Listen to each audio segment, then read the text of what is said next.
الحمد لله نحمده ونستعينه ونستغفره ونؤمن به ونتوكل عليه ونعوذ بالله من شرور أنفسنا ومن سيئات أعمالنا من يهد الله فلا مضل له ومن يضلل فلا هادي له أشهد أن لا إله إلا الله وحده لا شريك له وأشهد أن سيدنا ونبينا ومولانا محمدا عبده ورسوله أرسله ربه بالحق بشيرا ونذيرا وداعيا إلى الله بإذنه وسراجا منيرا صلى الله تعالى عليه وعلى آله وصحبه وبارك وسلم تسليما كثيرا أما بعد فأعوذ بالله من الشيطان الرجيم بسم الله الرحمن الرحيم ما أصابكم من مصيبة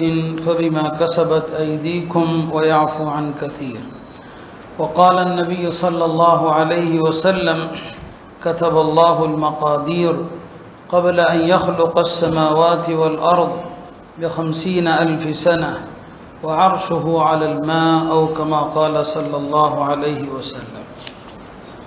கணியத்திற்குரிய அல்லாஹ்வின் நல்லடியார்களே, இஸ்லாமிய அடிப்படையான கோட்பாடுகளில் ஒன்று விதியை நம்புவது. உலகத்தில் நடக்கிற எல்லாமே அல்லாஹ் ஏற்படுத்திய அவன் விதித்த அந்த கட்டளைப்படி நடக்கிறது என்கிற நம்பிக்கை மிக அவசியமானது. நபி ஸல்லல்லாஹு அலைஹி வஸல்லம் அவர்கள் இந்த நம்பிக்கை இல்லாமல் யாருடைய இறை நம்பிக்கையும் செல்லத்தக்கதல்ல என்று சொன்னார். அல்லாஹ் ஒருவன் என்று நம்ப வேண்டும், நான் அல்லாஹுடைய தூதர் என்று நம்ப வேண்டும், மரணத்திற்கு பிறகுள்ள வாழ்க்கையை நம்ப வேண்டும், விதியை நம்ப வேண்டும். இந்த நான்கும் இல்லாமல் ஒரு மனிதனுடைய ஈமான் செல்லத்தக்கதல்லன்னு சொன்னாங்க. மேலும் சொன்னாங்க, ஒரு மனிதன் இந்த உலகத்தில் உள்ள இந்த நிலப்பரப்பு அளவிற்கு தங்கத்தையே சதக்கா செய்தாலும் சரி, அவன் விதியை நம்பவில்லை என்று சொன்னால் அவனுடைய எந்த அமலும் அல்லாஹ்விடம் ஏற்கப்படாது.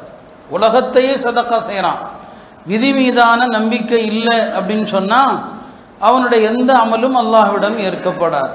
ஆக விதி மீதான இந்த நம்பிக்கை என்பது நபிமார்கள் கொண்டு வந்த கோட்பாடுகளில் முக்கியமானது. விதியை நம்பணும்னு சொன்னால் அல்லாஹ்வுடைய ஆற்றலை நம்ம விளங்கணும். அல்லாஹ்வை பற்றிய புரிதல் இல்லாமல் விதியை நம்ப முடியாது. இப்போ குர்ஆனுடைய சில வசனங்கள், அந்த வசனங்களை சிந்தித்தாதான் நமக்கு அல்லாஹ்வுடைய வல்லமை என்ன, அல்லாஹ்வுடைய சிஃபாத்துகள் என்னன்னு புரியும். குர்ஆனிலேயே ஆகச்சிறந்த வசனம் எது? ஆயத்துல் குர்சி. ஏன்னா ஆயத்துல் குர்சியை ஒரு மனிதர் விளங்கி விட்டார் என்று சொன்னால் அல்லாஹ் முழுசா விளங்கிட முடியும். எல்லாமே அல்லாஹ்வை பற்றி இறைத்தன்மை என்ன அப்படிங்கிறத அந்த ஒரு வசனமே போதும் எடுத்துரைப்பதற்கு. அப்படியான ஒரு வசனம் அது. அல்லாஹு லா இலாஹ இல்லா ஹுவல் ஹய்யுல் கய்யூம் என்கிற அந்த ஒரு வசனம். அதனால தான் குர்ஆன்ல அது சிறந்த வசனமாக கருதப்படுது. அருமையானவர்களே, விதியை நம்பணும்னு சொன்னால் அல்லாஹ்வுடைய இல்மை நம்பணும். அல்லாஹ் எல்லாவற்றையும் அறிந்திருக்கிறான். அல்லாஹ்வுடைய ஞானம் என்பது படைப்புகளுடைய ஞானத்தை போன்றதல்ல. படைப்புகளுடைய ஞானம் எல்லாம் குறுகியது, அற்பமானது தான். அல்லாஹ்வுடைய ஞானம் அப்படி அல்ல. வஅஹாத பிகுல்லி ஷைஇன் இல்மா. குர்ஆனுடைய பல வசனங்கள் சொல்லும், எல்லா பொருளின் மீதும் அல்லாஹ்வுடைய ஞானம் சூழ்ந்திருக்கிறது. எல்லா பொருளுடைய ஞானமும் சூழ்ந்திருக்கு. தாவூத் அலைஹிஸ்ஸலாம் அவர்களுக்கு அல்லாஹ் அவங்க அல்லாஹ்வை துதிக்கிற நேரத்தில் மலைகள், பறவைகள் எல்லாவற்றுக்கும் அல்லாஹ் கட்டளையிட்டா அவரோடு சேர்ந்து துதியுங்கள். யா ஜிபாலு அவ்விபி மஅஹு வத்தைர். மலைகளே, பறவைகளே, தாவூதோடு சேர்ந்து நீங்களும் துதியுங்கள் அப்படின்னு சொன்னான். தாவூத் அலைஹிஸ்ஸலாம் அல்லாஹ்வை துதிக்கிற நேரத்தில் இந்த மலைகள், பறவைகள் எல்லாம் சத்தமிட்டு துதிக்கும் போது தாவூத் அலைஹிஸ்ஸலாம் மனதில் ஒரு எண்ணம் வருது, இந்த மலைகளுடைய ஓசைகள், இந்த பறவைகளுடைய ஓசைகள், இத்தனைக்கு நடுவில் என் குரல் அல்லாஹ்வுக்கு கேட்காம போயிடுமோ அப்படின்னு சொல்லி அவங்க அல்லாஹ்ட்ட கேட்டாங்க. அல்லாஹும்ம அஸ்மித் ஹாதிஹில் அஸ்வாத். எல்லாம் இந்த சத்தங்களை எல்லாம் கொஞ்சம் அடங்க செய். ஹத்தா தஸ்மா சௌதி.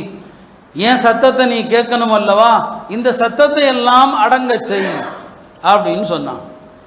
அப்போ அல்லாஹாலா தாவூத் அலைஹிஸ்ஸலாம் அவருக்கு அல்லாஹ் விளங்கணும்னு நினைச்சான். அப்போ தாவூத் அலைஹிஸ்ஸலாம் நினைத்து விட்டார் போல் தருது, இந்த சத்தங்களுக்கு நடுவில் தாவூதுடைய சத்தம் அல்லாஹ் போய் எட்டாதுன்னு நினச்சிட்டாரோ, அல்லாஹ் உடனே ஜிப்ரீல் அலைஹிஸ்ஸலாம் அனுப்புனான்.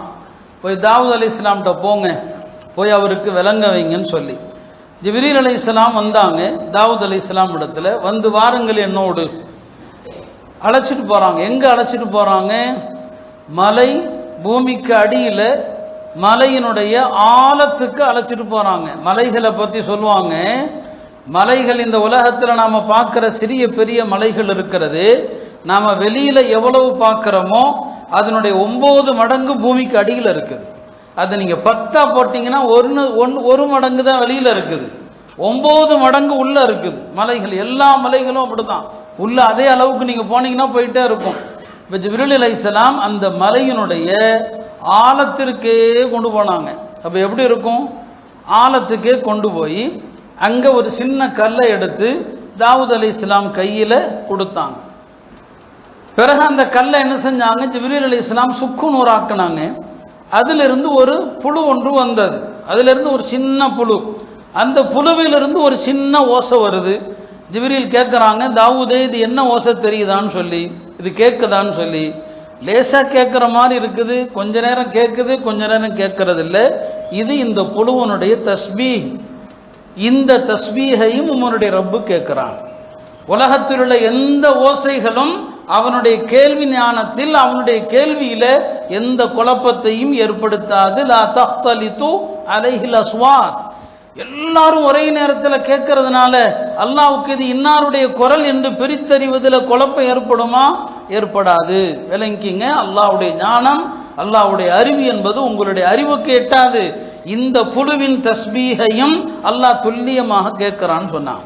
இப்போ முதல்ல விதியை நம்பணும்னு சொன்னா அல்லாஹ்வுடைய இல்மை நம்பணும். முதல்ல அல்லாஹ் எல்லாவற்றையும் அறிந்தவன், எல்லா அறிவும் அவனுக்கு இருக்குது.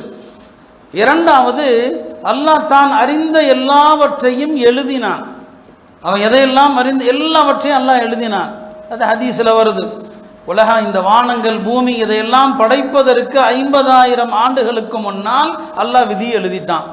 வானங்கள் பூமி படைக்கப்பட்டு எத்தனை வருஷம் ஆச்சு அது நமக்கு தெரியாது. இதையெல்லாம் படைப்பதற்கு 50,000 ஆண்டுகளுக்கு முன்னால் கதபல்லாஹுல் மகாதீர், அல்லாஹ் எல்லா விதியும் எழுதிட்டான், எல்லாவற்றையும் எழுதி முடிச்சுட்டான். அப்போ அவனுடைய அரிசி தண்ணீரின் மீது இருந்தது. அல்லாஹ் முதல்ல பேனாவை தான் படைத்தான். அந்த பேனாவுக்கு உத்தரவிட்டா உக்துப் எழுதுன்னு சொன்னான். பேனா கேட்டது எதை எழுதுவது? அல்லாஹ் சொன்னா உக்துப் இலா அன் தகூம ஸஆ, கியாம நாள் வரை நடக்க போகிற எல்லாவற்றையும் எழுதுன்னு சொன்னான். அப்போ அல்லாஹ் எல்லாவற்றையும் அறிகிறான். அவன் அறிந்த எல்லாவற்றையும் எழுதிவிட்டான். எல்லாமே எழுதப்பட்டுடுச்சு. இந்த நம்பிக்கை நமக்கு வேணும், எல்லாம் எழுதி முடிக்கப்பட்டு விட்டதுன்னு சொல்லி. மூன்றாவது விஷயம் என்ன? அல்லாஹ் என்ன எழுதி இருக்கிறானோ அந்த எழுதியபடி அல்லாஹ் நடக்க வேண்டும் என்று என்ன நினைக்கிறானோ அதான் நடக்கும். அவன் எழுதியதுபடி அவன் நாடினான், என்ன நாடுறானோ அதான் நடக்கும். நாம நினைத்தபடி நடக்காது. பெருமானார் ஸல்லல்லாஹு அலைஹி வஸல்லம் அவர்கள் அன்னை ஹதீஜா அவர்களுக்கு பிறகு, ஹதீஜா ரலியல்லாஹு அன்ஹா மௌத்தாயிட்டாங்க. அடுத்து யாரையும் மனம் முடிக்கல. பெருமானார் ஸல்லல்லாஹு அலைஹி வஸல்லம் அவர்களுடைய கனவுல ஜிப்ரீல் அலைஹிஸ்ஸலாம் வந்தாங்க. வந்து பெருமானாருடைய அவங்க முன்னால காட்டினாங்க, ஒரு உருவத்தை காட்டினாங்க. இது யார் தெரியுமா இந்த உருவம்? இவர்கள் அபூபக்கருடைய மகளார் ஆயிஷா ரலியல்லாஹு அன்ஹா, இவர் உங்களுடைய மனைவின்னு சொன்னாங்க. அன்னை ஆயிஷா அவர்களை அசல வேறொருத்தருக்கு தான் பேசி முடிக்கப்பட்டிருந்துச்சு. அவங்களுக்கு வேறொரு மணமகன் வேறொரு மாப்பிள்ளையை பேசி வச்சிருந்தாங்க இல்லையா? அப்போதான் நபி ஸல்லல்லாஹு அலைஹி வஸல்லம் சொன்னாங்க, அல்லாஹ் என்ன எழுதினானோ அவன் எதை செயல்படுத்த நினைக்கிறானோ அதுதான் நடக்கும். அந்த வேறொருவருக்கு அவர்கள் மனைவியாகல்ல, பெருமானாருடைய மனைவியாக ஆனாங்க. சஃபியா ரலியல்லாஹு அன்ஹா யூத குடும்பத்தில் பிறந்த பெண். அவங்களுடைய தந்தை யூதர், அவங்களுடைய சகோதரர் யூதர். ஒரு யூதருக்கு ஏற்கனவே மனமாகி அந்த கணவருக்கு விண்ணங்கப்பட்டு பிரிஞ்சுட்டாங்க. இன்னொரு கணவரை பேசி வைக்கப்பட்டிருக்கிறது. இந்த நிலையில அவங்க யாருக்கு மனைவி ஆகிறாங்க? பெருமானாருக்கு மனைவி ஆகிறாங்க. ஒரு யூத குடும்பத்தில் பிறந்த யூதர்கள் பெருமானார் ஸல்லல்லாஹு அலைஹி வஸல்லம் அவருடைய கடும் விரோதிகள் இல்லையா? அந்த குடும்பத்தை சார்ந்த ஒரு பெண் அல்லாஹுடைய தூதருடைய மனைவியாக வேண்டும் என்று அல்லாஹ் எதை எழுதினானோ அதுதான் நடந்துச்சு. அப்போ அல்லாஹ்வுடைய ஞானம், அல்லாஹ் பதிவு செய்தது, அவன் எதை நினைக்கிறானோ அதுதான் நடக்கும். இதான் விதி விஷயத்தில் மார்க்கம் தெளிவாக நமக்கு கற்றுத்தருது. இந்த விதியை நம்பியாக வேண்டும் இல்லையா? நபி ஸல்லல்லாஹு அலைஹி வஸல்லம் ஒரு தடவை தன்னுடைய 2 கரங்களில் 2 ஏடுகளை வச்சிருந்தான். வலது கையில் ஒரு ஏடு, இடது கையில் ஒரு ஏடு. இது என்னன்னு கேட்டாங்க சஹாபாக்கள். சொன்னாங்க, இந்த வலது கையில் இருக்கிற ஏடு இருக்கிறது, இந்த ஏட்டில் சொர்க்கத்திற்கு செல்லக்கூடிய எல்லாருடைய பெயரும் இருக்கிறது, அவர்களுடைய தந்தையர் பெயர் இருக்கிறது, அவங்களுடைய குடும்பத்தினருடைய பெயர் இருக்குது. வலது கையில் ஒரு ஏடு, அதில் சொர்க்கத்திற்கு யார் போவாங்க, அவங்க பேர் என்ன, அவங்களுடைய தந்தையர் பேர் என்ன, அவங்களுடைய குடும்பத்தினர் பேர் என்ன, எல்லாம் இருக்குதுன்னு சொன்னாங்க. இந்த பக்கம் இடது கையில் உள்ள ஏடு, இதில் நரகத்திற்கு யார் செல்வாங்க, அவங்க பேர் என்ன, அவங்க தந்தையர் பெயர் என்ன, அவங்களுடைய குடும்ப பேர் என்ன, எல்லாம் இருக்குதுன்னு சொன்னாங்க. இப்போ சஹாபாக்கள் கேட்டாங்க, யா ரசூலல்லாஹ், அப்போ இது எல்லாமே முடிவு செய்யப்பட்டதாக இருக்கிறது, எல்லாம் ஏற்கனவே தீர்மானிக்கப்பட்டுடுச்சு, இப்போ நாங்கள் அமல் செய்யாமல் இருக்கலாமான்னு கேட்டாங்க. ஏன்னா மனிதர்கள் அப்படித்தானே நினைப்பது உண்டு, அமல் செய்யாமல் இருக்கலாமே. இல்லை, அப்படி அல்ல. அல்லாஹ் யாருக்கு எதை விதித்திருக்கிறானோ அதன்படி நடக்கக்கூடிய வாழ்க்கை அவருக்கு லேசாகும். இதுதான் இதற்கான பதில். சொர்க்கம் என்று யாருக்கு அல்லாஹ் முடிவு செஞ்சானோ அவருக்கு சொர்க்கவாதிகளுக்கான அமல் அவருக்கு லேசாகும். யாருக்கு நரகத்தை விதித்தானோ அவருக்கு நரகத்திற்குரிய அமல்கள் செய்வது கடினமாக இருக்காது. எனவே அமல் உலகத்தில் நாம செஞ்சுதான் ஆகணும். உலகத்தில் நாம என்ன அல்லாஹ் சொல்லுகிறானோ அதன்படி தான் செயல்படணும். விதியை நம்ப வேண்டும் என்று எல்லா இடங்களிலும் இந்த விதி மீதான நம்பிக்கையை பெருமானார் ஸல்லல்லாஹு அலைஹி வஸல்லம் சொல்லிக்கிட்டே தான் இருப்பாங்க. தோழர்களுக்கு அதை பல விதங்களில் புரிய வைப்பாங்க. ஆலமே அருவாகல ஆன்மாக்களுடைய உலகத்தில் ஒரு முறை ஆதம் அலைஹிஸ்ஸலாமும் மூசா அலைஹிஸ்ஸலாமும் சந்தித்து கொள்றாங்க. மூசா அலைஹிஸ்ஸலாம் ஆதம் அலைஹிஸ்ஸலாம் இடத்துல கேட்டாங்க, நீங்க தானே அந்த ஆதம், யாரை அல்லாஹ் தன்னுடைய ரூஹில் இருந்து படைத்ததா சொல்றானோ அந்த ஆதம் நீங்க தானே? எந்த ஆதம் இருக்கு அல்லாஹ் எல்லாவற்றையும் கற்றுக் கொடுத்தானோ அந்த ஆதம் நீங்கள் தானே? எந்த ஆதமுக்கு மலக்குகளை எல்லாம் அல்லாஹ் சஜிதா செய்ய வைத்தானோ அந்த ஆதம் நீங்க தானேன்னு கேட்கிறான். ஆமா, நான் தான் அந்த ஆதம்.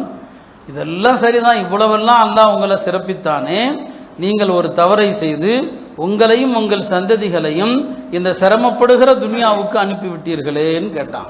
எல்லாம் அல்லாஹ் இவ்வளவுலாம் சிறப்பாக்கனா, ஒரு தப்பை பண்ணி நீங்கள் எல்லாத்தையும் இந்த உலகத்துக்கு அனுப்பிட்டீங்களே, நீங்கள் அந்த தப்பை செய்யாமல் இருந்தால் எல்லாரும் சொர்க்கத்தில் இருந்திருப்போமேன்னு சொல்லி ஆதம் அலைஹிஸ்ஸலாம் சொன்னாங்க, மூசாவே நீர் தானே அந்த மூசா? அவங்களும் திருப்பி அதே பாணியில் கேட்குறாங்க, நீர் தானே அந்த மூசா? யாரிடம் அல்லாஹ் உரையாடினானோ அந்த மூசா நீர் தானே? ஆமாம், அந்த மூசா நான் தான். யாருக்கு வேதத்தை எழுதி கொடுத்தானோ அந்த மூசா நீர் தானே? ஆமாம். உம்முடைய வேதத்தில் நீ படிக்கவில்லையா, என்னை படைப்பதற்கு முன்னாரே நான் இப்படி ஒரு தவறு செய்வேன் என்று அல்லாஹ் எழுதலையான்னு கேட்டான். என்னை படைக்கிறதுக்கு முன்னாலே அல்லாஹ் எழுதிட்டான், ஆதம் இப்படி ஒரு தவறு செய்வார், சொர்க்கத்திலிருந்து வெளியேற்றப்படுவார் அப்படின்னு தௌராத்தில் இருக்குதா இல்லையான்னு கேட்டான். ஆமாம் இருக்குது. அப்படியானா எதுக்கு என்ன குறை சொல்கிறீர்? ஆதம் அலைஹிஸ்ஸலாம் மூசாவை வென்று விட்டதாக பெருமானார் சொன்னான். ஆதம் அலைஹிஸ்ஸலாம் மூசாவை ஜெயிச்சிட்டாங்க.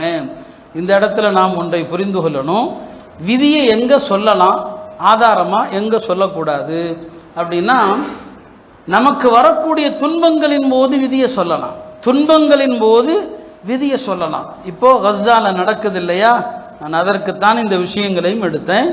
இது அந்த மக்களுடைய சோதனை விதி, இங்க விதியை சொல்லலாம். நமக்கு வருகிற சோதனைகள், நம்ம ஆட்சியாளர்களால் வருகிற சோதனைகள், இங்க விதியை சொல்லலாம். ஆனால் அதே நேரத்தில் ஒரு அடியான் பாவம் செஞ்சுட்டு விதியை சொல்லக்கூடாது.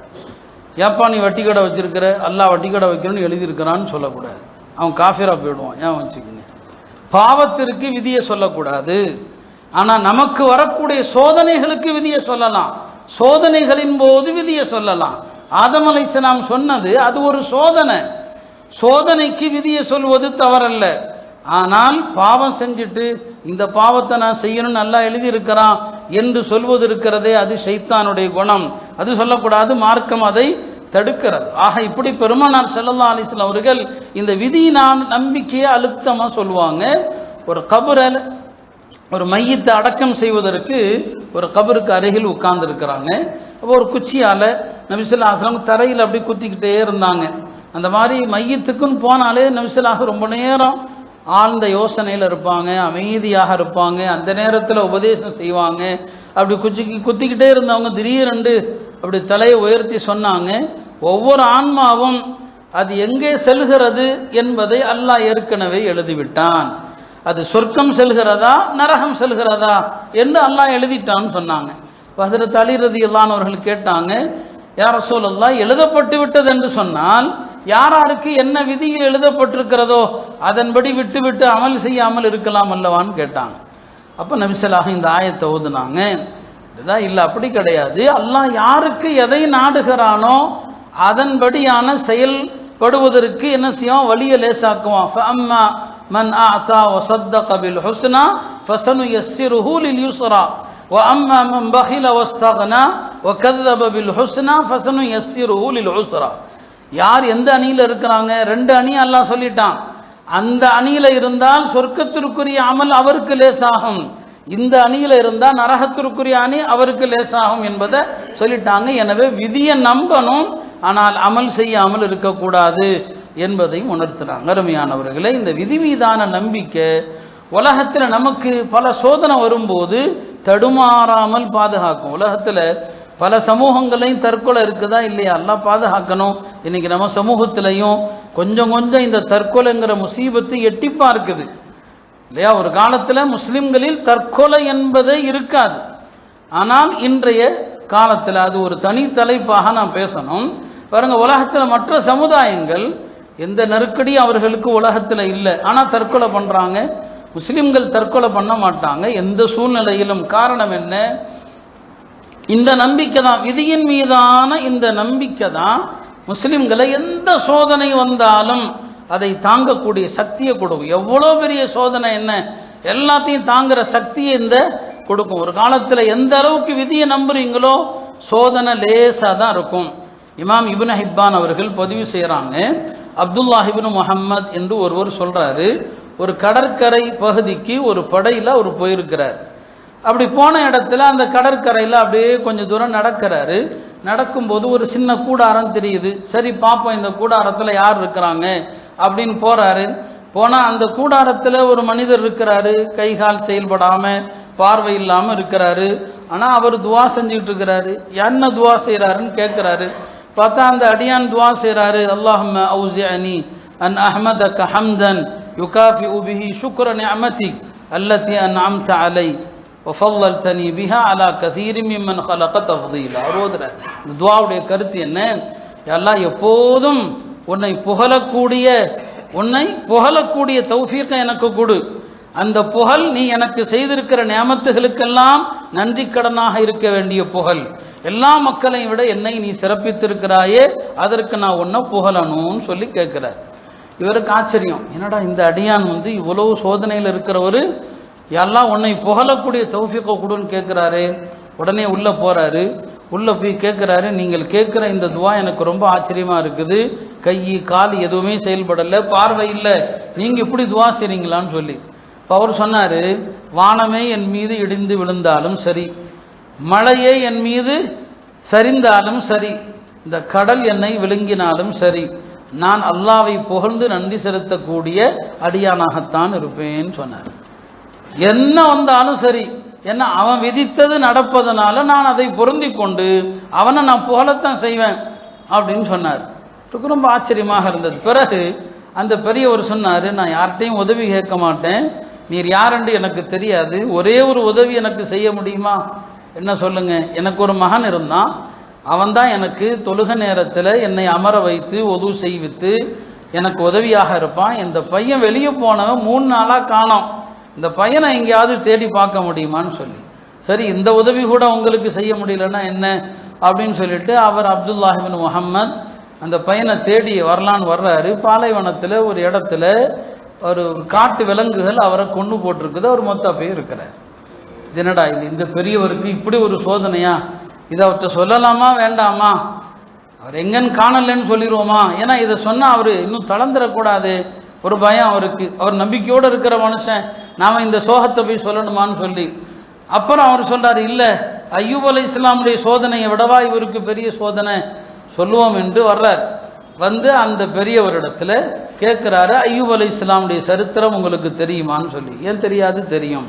அய்யூப் அலைஹிஸ்ஸலாமை அல்லாஹ் குடும்பத்தாரை, செல்வத்தை எல்லாவற்றையும் பிரித்து சோதித்தான். அவங்க எப்படி நடந்துக்கிட்டாங்க? அல்லாஹ்வை புகழ்ந்தாங்க, நன்றி செலுத்தினாங்கன்னு இவர் பதில் சொல்றாரு. ஒரு கட்டத்தில் குடும்பத்தார், ஊரார் எல்லாரும் வெறுத்தாங்க, அவங்க எப்படி நடந்தாங்க? அல்லாஹ்வை புகழ்ந்தாங்க. இது எல்லாத்தையும் சொல்லிட்டு கடைசியா சொல்றாரு, உங்க பையனை காட்டு விலங்கு என்னங்க கொன்னுடுச்சுன்னு சொல்லி. உடனே அந்த பெரியவர் சொன்னாரு, எனக்கு இதுல எந்த துக்கமும் இல்லை, என் பையன் எந்த பாவமும் செஞ்சதில்லை, அவன் நரகம் செல்ல மாட்டான். என் குடும்பத்தில் யாரும் அல்லாஹ்வுக்கு மாறு செஞ்சதில்லை, என் மகன் அல்லாஹ்வுக்கு மாறு செய்யாத புள்ள, எனவே அவன் நரகம் செல்ல மாட்டான்னு சொல்லி ஒரு பெரிய பெருமூச்சு விட்டார். அப்படியே மூத்தாப்பிட்டார், அப்படியே மூத்தாயிட்டார். உடனே வந்த இவர் இன்னாலில்லா சொல்லி அவருடைய துணிகளை எல்லாம் சரி பண்ணி முகத்தை மூடிக்கொண்டிருக்கும் போதே ஒரு 4 பேர் அந்த கூடாரத்துக்கு வர்றாங்க. வந்தவர்கள் விசாரிக்கிறாங்க, யாருங்க இவர் அப்படின்னு சொல்லி. இவர் சொல்றாரு, நான் வந்தேன், பார்த்தேன், துவா செஞ்சார் இப்படிலான்னு சொல்லி. அவங்க அந்த ஜனாசா யாருன்னு முகத்தை திறந்து பார்த்துட்டு அவங்க அழுகிறாங்க. சொன்னாங்க, இவர் சாதாரண ஆள் இல்லை, ஹஜ்ரத் இப்னு அப்பாஸ்ங்கிற பெருமானாருடைய தோழர் இருக்கிறாரே, அவரிடம் பணிவிடை செய்த மனிதர் இவர். இவருடைய கண்கள் எந்த ஹராமான பார்வையும் பார்த்ததில்லை, எப்போதும் அல்லாஹ்வை சஜிதா செய்கிற உடம்பு இவருடைய உடம்பு. அப்படிப்பட்ட மனிதருக்கு நாம் வந்திருக்கிறோம், அதனால இவருக்கு நம்ம கஃன் செய்வோம், தஃபன் செய்வோம்னு சொல்லி எல்லாரும் சேர்ந்து அவரை அடக்குனாங்க. சொல்லுவாங்க, சில மையத்துகளுக்கு நாம துவா செய்கிறோம், சில ஜனாசால கலந்துக்கிட்டா அந்த ஜனாசா உங்களுக்கு துவா செய்யும். சரிங்களா? எத்தனையோ மையத்துகளுக்கு நம்ம துவா செய்வோம், ஆனா சில மையத்துகள் இருக்கிறாங்க, நீங்க அவங்களுடைய ஜனாசால பங்கெடுத்தால் அவருக்கல்ல பாக்கியம், உங்களுக்கு பாக்கியம்.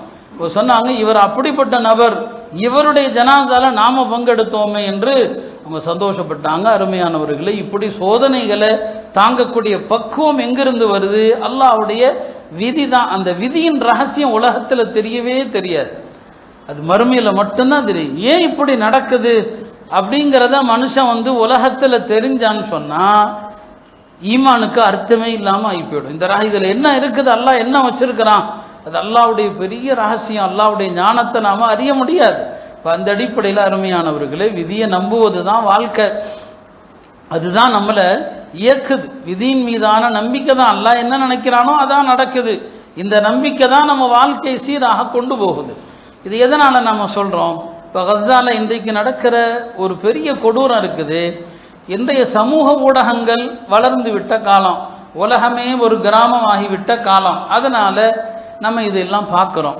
என்ன இவ்வளவு பசி, இவ்வளவு கொடுமை, சின்னஞ்சிறு குழந்தைகள் அப்படின்னு நம்ம என்ன செய்கிறோம், அதை பார்க்கறதுனால அல்லாஹ் ஏன் முஸ்லிம்களுக்கு இவ்வளவு கொடுமையை தருகிறான் என்றெல்லாம் ஒரு நம்பிக்கையின்மை நமக்குள் ஏற்படுவதை, அப்படி பேசுறத சில பேர் மனசுல ஓடும் சொல்ல மாட்டாங்க, ஆனால் எல்லார் மனசுலையும் இருக்குது. முதல்ல தெரிந்து கொள்ளணும், இது மாதிரியான கொடுமைகள் உலகத்தில் புதுசு கிடையாது. இது மாதிரியான கொடுமைகள் உலகத்தில் என்ன இல்லை, புதுசு இல்லை. குர்ஆன்ல நீங்க பார்த்தீங்கன்னு சொன்னா இந்த மாதிரியான கொடுமைகள் ஈமான் கொண்ட மக்களுக்கு எல்லா காலத்திலையும் நடந்தது. அல்லாஹ் என்ன செய்வான், சோதிப்பான். சஹாபாக்கள் சொல்லுவாங்க, உனக்கு ஒரு சோதனை வந்துச்சுன்னு சொன்னா 2ல் 1 தான். ஒன்று, உனக்கு கூலி கொடுக்க அல்லாஹ் சோதிக்கிறான், அல்லது நீ செஞ்ச பாவத்தை மன்னிக்க அல்லாஹ் சோதிக்கிறான். இந்த 2ல் 1 தான். அதனால சஹாபாக்கள் சோதனை வந்தா அல்லாஹ் புகழ்வாங்க. ஏன் அல்லாஹ் புகழ்ந்தீங்க? ஒன்று, எனக்கு கூலி கிடைக்க போகுது, அல்லது என்னுடைய பாவம் மன்னிக்கப்பட இருக்கிறது. இந்த 2 தானே. இந்த 2க்கு மேல 3வதாக ஒன்று இல்லை. அப்படியானால் சோதனை அல்லாஹ் இதுக்குத்தான் தருகிறான் என்றால் இதை விளங்குனவர் அல்லாஹ்வை என்ன செய்வார், புகழ்வார். ஹஜ்ரத் உமர் ரலியல்லாஹு அன்ஹு அவர்கள் ஒரு மனிதர் சக்கராத்துடைய நேரத்தில் இருக்கும்போது போறாங்க. போனா அவர் அல்ஹம்துலில்லாஹ்ங்கிறார், அல்லாஹ் புகழ்றார். உமர் தான் ரொம்ப சந்தோஷப்பட்டாங்க. சோதனையில் அல்லாஹ்வை யார் புகழ்கிறானோ அவனுடைய ஈமான்ல சந்தேகமே கிடையாதுன்னு சொன்னாங்க. சோதனையில புகழ்வதில் சந்தேகம் இல்லை. அப்ப இந்த மாதிரியான கொடுமைகள் உலகத்துல புதுசா என்னங்க இல்லை. இன்னும் சொல்ல போனா இன்றைக்கு கஸ்ஸால நடக்கிற அதே பசி பட்டினி கொடுமை பெருமானாருக்கே நடந்தது மக்கால.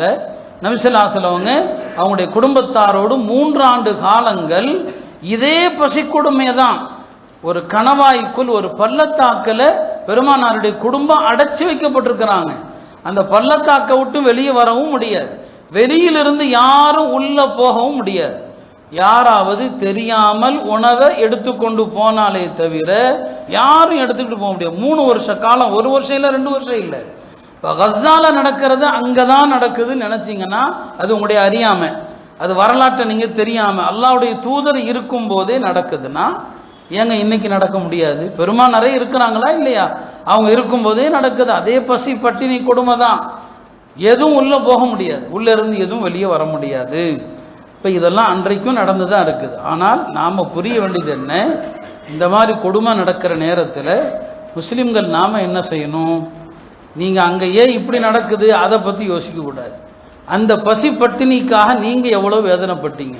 இன்றைக்கி நான் சொல்கிற வார்த்தையை கடுமையாக நினைக்காதீங்க. மக்கா காஃபிர்களுடைய இதயங்களை விட நம்முடைய இதயங்கள் இன்றைக்கு இறுகி போய்விட்டது. பெருமானார் ஸல்லல்லாஹு அலைஹி வஸல்லம் அவர்களையும் முஸ்லிம்களையும் அந்த கணவாயில் அடைச்சி வச்சுருந்தாங்களே 3 வருஷம், அந்த நேரத்தில் மக்கால ஈமான் கொள்ளாத சில காஃபிர்கள், முத்தைம் பின் அதி போன்ற சில, அவங்க ஈமான் கொள்ளலை.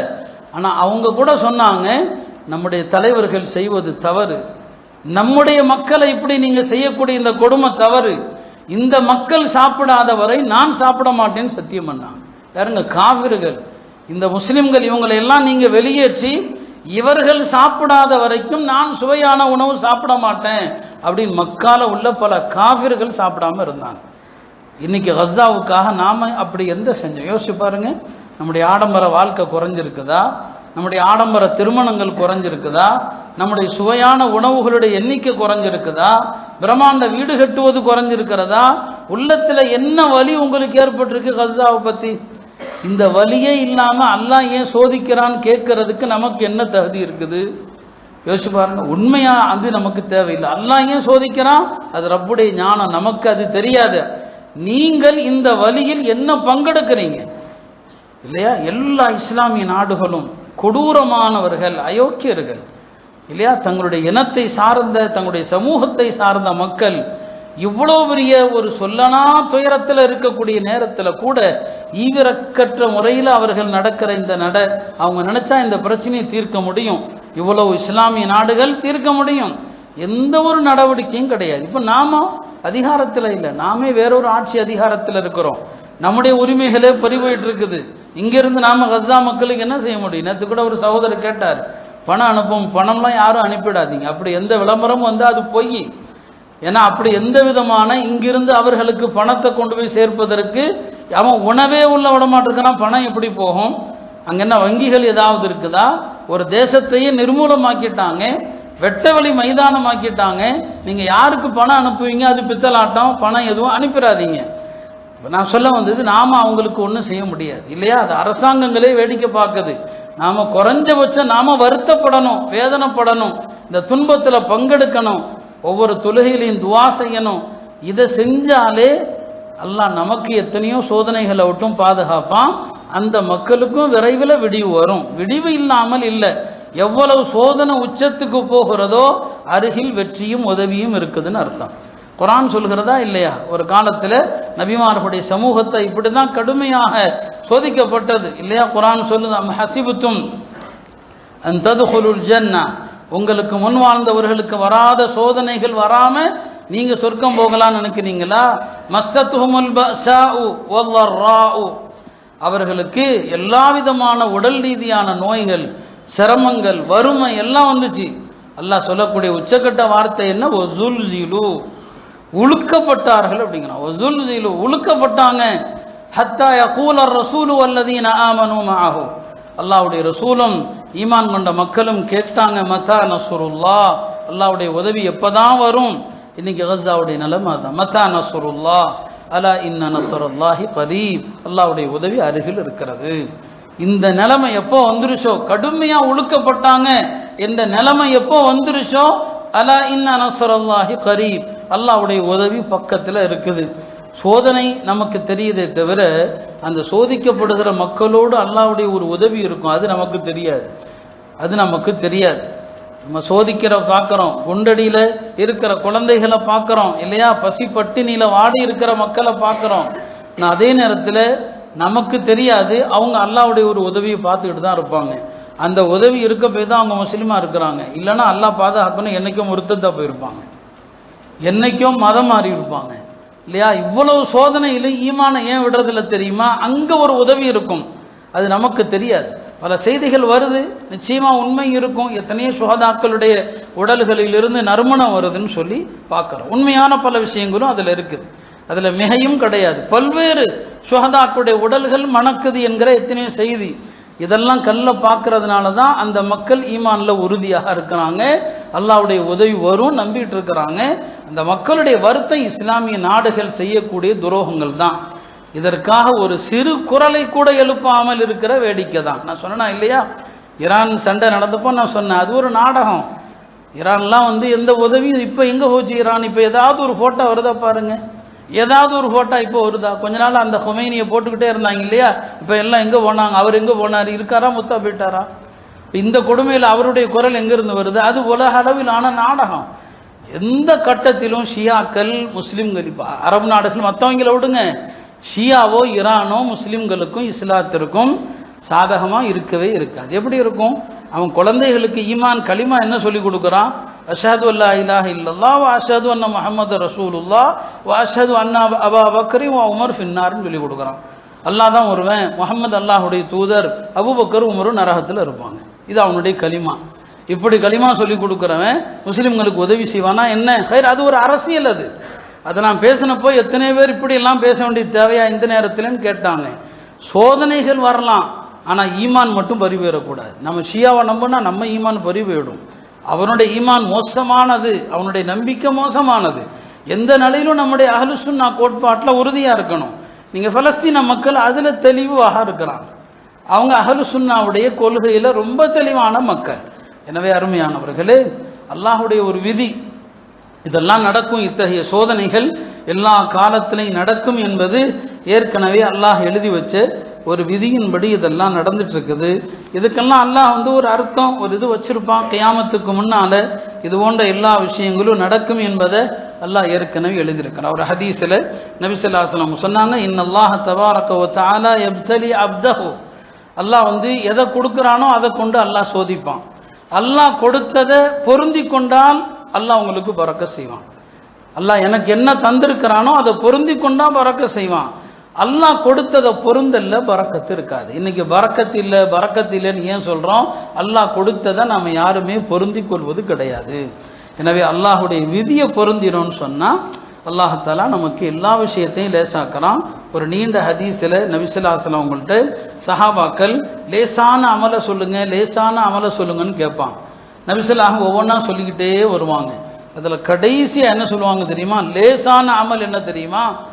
அல்லாஹ் உனக்கு எதை விதித்தானோ அதில் நீ சந்தேகப்படாமல் இருப்பது. இதான் இன்னைக்கு அல்லாஹ் விதிச்ச விதியை சந்தேகப்படாதீங்க. இதான் உள்ளதிலேயே லேசான அமல், நிறைய நன்மையை பெற்று தருகிற அமல் என்று சொன்னான்.